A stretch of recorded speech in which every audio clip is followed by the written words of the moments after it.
Hello and welcome to another Let's Play. Me, GamerWolfSix of Soulcreek. Before we start, if you're interested in playing this game, you can get it for free on itch.io. But if you want to support the people that make this game and are getting the newest version earlier, then you can go to their itch.io as well, where at least the latest update is $7 for the thing. I need to always bite my tongue when I'm thinking of certain things, like saying 7 a month, because it ain't a month.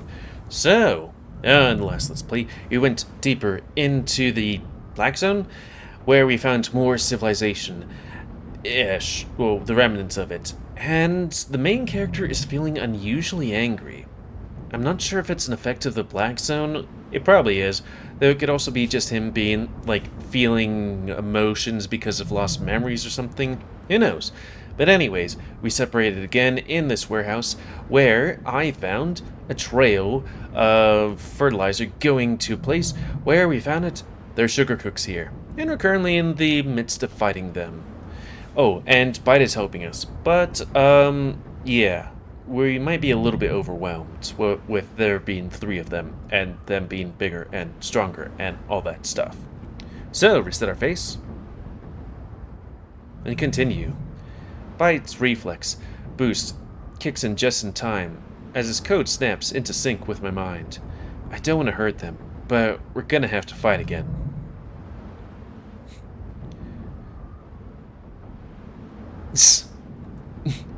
Fight defensively, fight offensively, but feel really bad about it.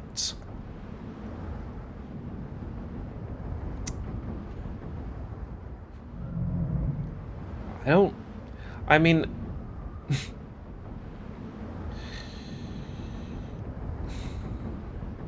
yeah, I don't want to be indecisive. I guess we should fight offensively, and just hopefully we can just knock him out. Because I feel like if we fight defense, well, but they aren't particularly smart and stuff, are they? Probably should just be on the defensive and wait for an opening. Yeah? God, hate. But if I was in a situation like this, I'd fight offensively. Wait. Like a weapon? Defined offensively. Let's get a weapon. What? Where? Bite kicks a long metal pipe off the ground, then catches it deftly in midair, thrust with his calculated precision like a polearm. We sing the pipe deftly at our attacker, and it cracks against their face, or her face. She collapses, spilling blood. Now, how offensively are we talking? The knife-wielding doorman and the hyena attack me at once. Bite and I spin, pull expertly around, and batter the hyena in the face. Then, swipe your feet out beneath her. The Doberman splashes wildly. I jump away, but the blade still kicks the palm of my left hand, and nicks, cutting through my glove. A bolt of pain jumps through my arm. The knife flies from the Doberman's hand as Bite and I strike his wrist. We spin our polearm around and smack his muzzle. He stumbles back, reeling. Will you guys cut it out? All 3 sugar cooks get steady to their feet, completely dazed from my counterattacks. We really messed them up. They fearfully back away. The Doberman scrambles for his knife, grabbing it from the ground before I can stop him. I can't believe how easy that was. Not only can he fight, we're damn good at it. Only a demon can move like that. We need to kill it. I need to defuse the situation. These people are unstable. I draw my makeshift weapon with a clang, flicking the blood from my hand, and holding my arms up defensively. Easy, guys. Easy. I don't want to fight.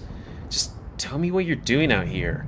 Do you 3 belong in the clan? We'll never tell you. Shut up. Stop talking about it. Guys, I can help you. I'm here with my mentor. We guys can guide you out. It's lies. It lies. Come on. All together. Kill it. All at once, they start to round on me.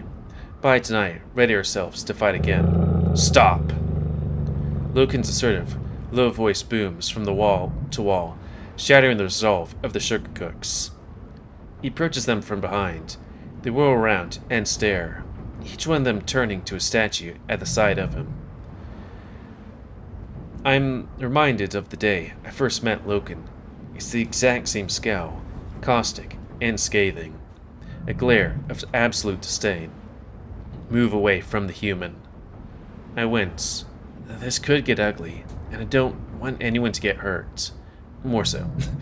I mean, no more than I've already hurt them anyway. Loken, they're not thinking straight. It's not their fault. The weasel lowers their voice to the others. Oh, it's Loken. Kai's told us about... I know who he fucking is. Shut up.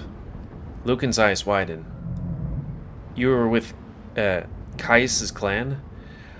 Then you are the Riptide Exiles? Maybe I'm putting a bit too much emotion in that voice. None of them reply. I'm reminded of a teacher angrily scolding a group of guilty students. You are sugar cooks, and this is Draconi land. This is my land. All of you will leave. Now. The Doberman takes exception. He takes a brave step towards Loken. We're not leaving, mongrel. You don't own the Blackzones. You've been here for months. We can't go back. Caius will hang us dead. This is all we have left, okay? We trade Dawn Sugar with some of the nomadic clans through the borders in return for food. But how have you survived this long? What about the demons? A hyena snarls at me with a vitriolic glare. I flinch. They're not real. Okay. You know that isn't true. You thought I was one. Shut up! Shut up! I shake my head. They're unhinged, and they won't listen. I don't know if we can help them. Loken, let's just leave. This isn't the task. I don't know. Fine. We will. Suddenly, the husky's eyes are locked on me. Alex? What? You are bleeding? I look down at my bleeding hand and wince. It's fine, Loken. They're scared. I'm fine. Loken ignores me. His glare returns to the sugar cooks with increased venom. Now, he looks really pissed. You harmed my acolyte. Right? You harmed my acolyte. Shit. He's a demon. Yes, they both are. Cut the small one's throat first. Any chance of Loken's backing down evaporates. The Hound's fist clench at the Doberman. I touch his arm and try to soothe him. Loken pushes me behind him and advances on them. Back off. No. We're not going anywhere. You harmed my acolyte. Your Dawn Sugar harms my clan. You will leave. The Doberman thrusts his knife in Loken's direction. This is our turf. Ugh, I'll kill you. I'll kill your fucking guts. I'll kill you. Which, sorry for the tangent, but it kind of reminds me of I'll cut your fucking guts is kind of like that one Inuyasha thing from, what was it, the anime? It's like, I'll kill you, open your guts, and put them in a bowl. And it's like, why put the guts in a bowl? Do not pull a knife on me. You will not enjoy it. The Doberman bares his fangs, swinging his knife wildly. He charges at Loken.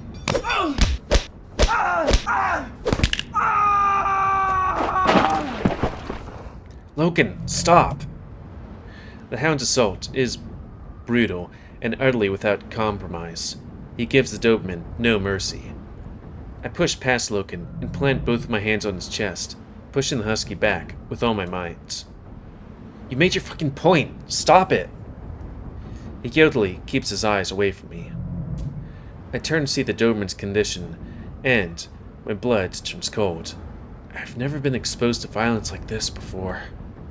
Bite, how bad is it?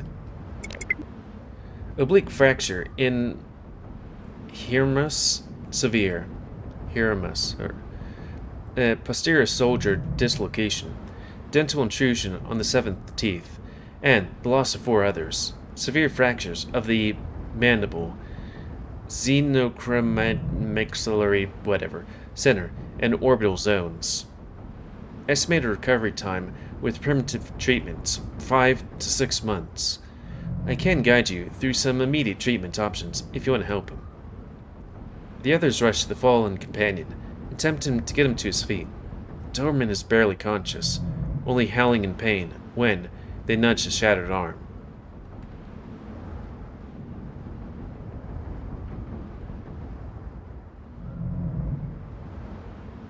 I feel like Loken's going to smack me, but I don't know. Hopefully the others don't try anything. I move towards them. Here, I can help. We can treat the... Get away. I flinched, disturbed, as both of them bare their teeth at me, like I'm some kind of savage. I want to help. Demon! Demon! They managed to haul the barely conscious Doberman to his feet. The hyena taking him over her shoulders. The weasel snatches the Doberman's discarded blade and points at me, her arm trembling. Demon! She backs away, snarling and spitting like a corned beast. I just stare, my hands raised, my fingers splayed to show I mean no harm. Behind me, Loken is still as a statue. The pair of them shuffle out, taking the critically injured Doberman with them. I'm left with Loken. With the sugar cooks gone, he finally drops his stone-faced facade and sighs, sadly. Deep down, I understand that Doberman was hostile, beyond reason, but all I can picture is Loken's face, twisted in brutality. You don't think that was a bit much? Loken winces, something incoherent, or whines something incoherent, clearly upset by my disapproving tone. I mean, he's not supposed to be a peacekeeper, you know? We're in a dangerous situation and stuff like that. And, yeah.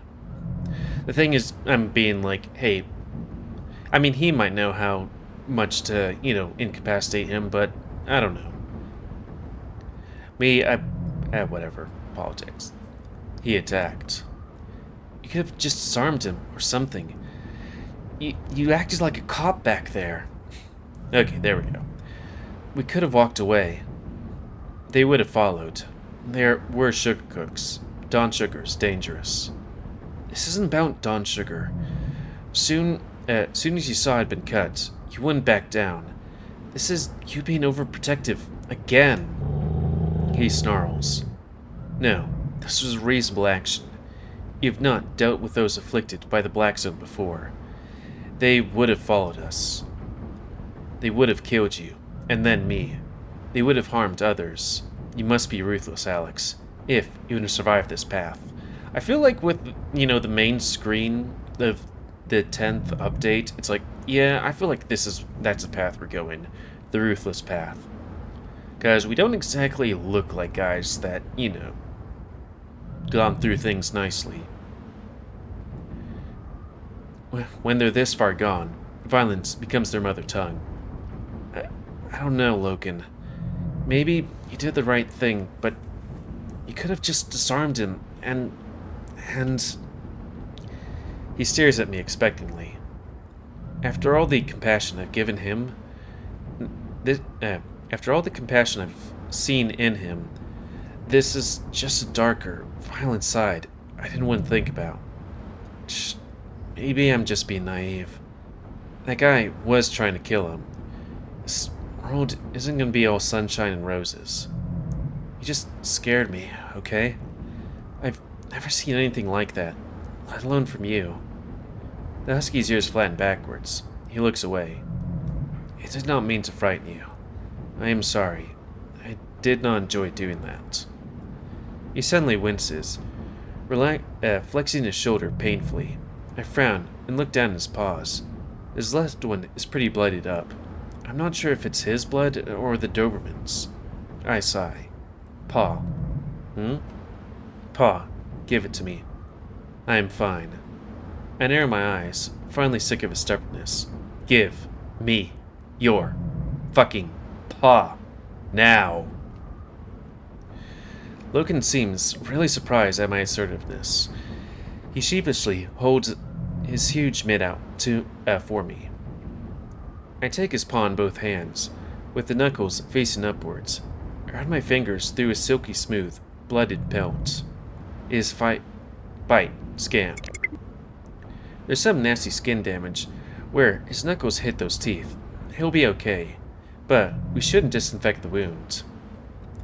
I'm surprised it isn't like, you're not supposed to add bite stuff. Bite says you're fine, but you'll need to disinfect this. I gently wipe Loken's bloody knuckles with the edge of my hoodied sleeve. He winces, baring his teeth. I do not care what Bite says. I am fine. After I shoot him a warning glare, he goes quiet again. At this point, I think he finds my scowls far more intimidating than I find his. I don't spend too long wiping the blood from Loken's paw. In fact, after about a minute, I realize I'm just holding it. Hand. What? Show me your hand. Now. Grinning at his parroting of me, I hold my hand up so he can inspect the cuts. It's still bleeding. He carefully takes my hand and turns it, palm facing upwards, in his own. The blade has cut you. You're okay. You have brought bandages. Keep still. Let him do it. Still cradling my hand in his huge paw, he dives into his satchel with the other paw and roots around, taking a roll of linen from it. Loken wipes my skin clean with a cloth, then pulls a tiny glass bottle from his satchel. He pops the cork off and pours the transparent fluid onto the cut. Be still. I grimace through the pain of disinfectant, watching as Loken wraps the bandage around my palm. Just like how we met. When he bandaged me, the day we met. This wound's not severe. You will not require stitches. I laugh. I know. I was just saying, you remind me of that. Feels like a long time ago. We tie in the bandage, then go still. Wait, he times the bandage, then go still. Beneath my hand, I feel the paw he's cradling me with flex. His fingers squeeze me, gently. It is like that day. We both look down at our hands, laying on top of each other. I think about our little moment this morning, and remember feeling him press himself into my back. He's a good hound. Then, I remember his face, just moments ago, as he beat the sugar cook. Hey, Loken? Alex? You don't do that kind of thing to people a lot, do you? Way to ruin the mood, buddy. He shrinks guiltily. I do not. I was concerned that they would harm you, and I am responsible for you. You are important. Unable to resist temptation, I squeeze his hand and feel him suddenly squeeze mine back. A rush of warmth I get being close to him like this is becoming familiar, but no less intoxicating. Don't worry about me. Turns out I can defend myself. Explain. I fought them off, all three. I was doing fine by myself. You are capable of fighting? I am. Good at, too. Then, you have strong vigor. You did not tell me this before. I did not know. To be fair, Bite did all the work. Bite did this? Yep. If it wasn't for him, they'd have killed me before you arrived. I told you, he's on our side. He's quiet for a moment. Thank you. Huh? To Bite. Tell him I said thank you. My eyes boggle. Did you just approve of him? I did. He has protected you. That is good. This doesn't make us friends, dog. I smile. He still doesn't like you. But I think he appreciates your thanks. Okay. And since I can fight, you don't have to worry about me being in danger all the time. He looks confused. But what? You are small. I roll my eyes, grinning. So what if I'm small? You will always be small. Heh. You just like being the big alpha hound, don't you? He pauses for a moment, then looks down at our hands, resting on top of each other. Then his grip tightens. That's a face. He tugs me ever so slightly closer and gives me a salacious grin. I do like that. Whoa, where did this come from? Was it something I said? There's a particular hunger behind the look he's given me. It's like I'm his next meal. My eyes narrow. Wait, his eyes narrow at me, and I stare back. He's never looked at me this way, with this intensity, with this heat. I feel so small. I should act more like a big alpha hound to you, or should I act like a big alpha hound to you? He's making no effort to hide the intent behind his eyes. He's mentally undressed me. No, consumed me. I just know it. Hey, I appreciate the, hey, we're kind of getting into things, but two things. One, we just beat up some sugar cooks who may still be in the building. B, we're still in the Black Zone, which, you know, has that weird aura and demons and stuff. Maybe another time? You should. Maybe. I think you would like that. Maybe I would. His head tilts in lavish judgment. Size me up. Your face is red. Alex, now's not the time for this. We should keep moving. Yeah, we can do, be part of the shaggin' wagon, even if it's just the two of us, when we get back. Oh, right. He lets go of my hand. Come, the rhinestone dish is not far. Sorry for when I talk like this. Like, to me, I feel like I talk normally-ish, with a bit of inflection, but I guess it's somehow hard for people to understand. He swiftly pats towards the exit. I'm left stunned. He's never spoken to me like that before.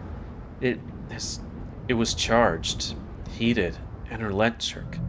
Behind it, there was so much pent-up hunger. There was none of that usual insecurity, rooted it within dominance there. He sounded so self-assured, so confident. It was yet another side of him I haven't seen before. Fuck, hearing him like that? I can only imagine what he's like when he's really turned on. What would happen if I teased him just a little? I wondered why he backed off. Did I say something wrong? Coughing awkwardly, I follow him back outside. I need to keep moving before I get a boner. Oh, so it just looks like an Italian street. It's not far. We amble through more abandoned streets. I strain my ears, but hear nothing unusual. I don't know why, when I read, I just yawn too much. It just sucks.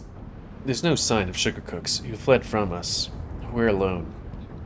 I pause for a moment and stare into one of the vacant buildings. Inside is hollow, eerie. I stare for longer, and my mind wanders.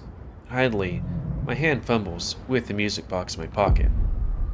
My entire species gone. Nobody remembers what we look like. Alex, focus. Right, sorry. Coming. Trying to abandon the thought and focus on the small task, I catch back up to Loken. So, those three back there were exiled to the Black Zone by their chief? That's so harsh. It's cruel. Devonia does not do this. I'm surprised they haven't been slaughtered by demons. I'm surprised they have not slaughtered one another. They certainly seemed ready to slaughter us. What's the deal with this Caius guy? People keep mentioning him. He's the chief of the Riptide clan? Loken grumbles uncomfortably, his eyeline traveling outwards awkwardly. Caius is forbidden technology in his clan. Oh, so kind of like, my country. That's weird, considering how much you guys love cipher stuff. We change directions after a quick head nod from Loken. Our footsteps clap on the dusty cobblestone. Caius believes the cipher leans too heavily into the old knowledge. becoming lost. It is easy to fall when you are lost. He believes that to utilize technology is to tempt our fate over again. Or tempt their fate over again? He believes the cipher should be forgotten, and their mistake too. Do you believe him? I do not. Tell me what you think. I shrug. Sounds like he's bulged deep in the same ignorance as everyone else. Ignorance is the order of the world, after all. That is what Dravonia says, and Caius believes ignorance is the law of the world. He enforces his belief within his clan, strictly. Those who differ are exiled or killed. And there's me, living, walking reminder of the cipher. I'm thinking this guy isn't going to be my biggest fan. Yeah, I feel like we're going to have a run-in with him, seeing how we look in the main screen. How does the clan survive without technology? Caius is ruthless. All are expected to contribute. Death is accepted as weeding out the weak. Caius has an easy truce with the other clans, but he has frequently caused conflicts. He wishes to massacre the Automonks to kill the old knowledge for good. That'd leave Iliana in permanent Stone Age. Dravonia said he has 4 Blackrunners.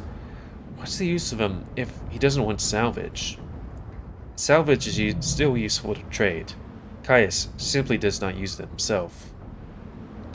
Caius' fear of the old knowledge is profound. He warns the other clans that they will damn us all for using it. Many believe he would destroy us to prevent this, if he could. Why doesn't he? He has tried. He was defeated. But that's a story for another day.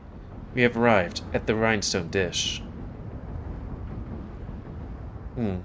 I feel like this, while it might be a bit premature, it might be a good time to call it, because, you know, we're near the end of the Let's Play.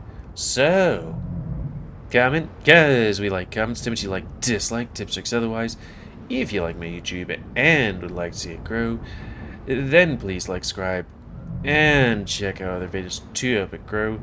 And please remember to spay and neuter your animals to help control the pet population. Let's see what happens. Yep. Yeah. I guess that's what might happen. Roll back. Roll back. Horrible error. Click that. I'm sorry, but unexpected stuff occurred. So, yeah, that's what happens when you go between one update and another. Ooh, sad. But it do be like that. Sometimes. Anyways, right, if you want to play this game, it's available free on itch.io, but if you want to support the people that make this game and get the news version earlier, then you can go to their Patreon. Itch.io, where it's $7 for the most updated version. At least when I did this. Oh, balls. Did I delete that thing at one point? I don't know. To try to give people, even if they don't care at all, any sort of thing, I like to, when uploading a video, go, and this is the upload date, so that, you know, I mean the recording date, so that people can be like, that is when this was recorded. So if this person's talking about this thing, then we'll know about it. Like, let's see, this one episode of Unveiling, episode 7, was recorded in better times. September of 2024. We had such high hopes of the future. Anyways, until next time, on a GamerWolfSix of Soulcreek. Sorry, I had a brain fart. Thanks, see ya.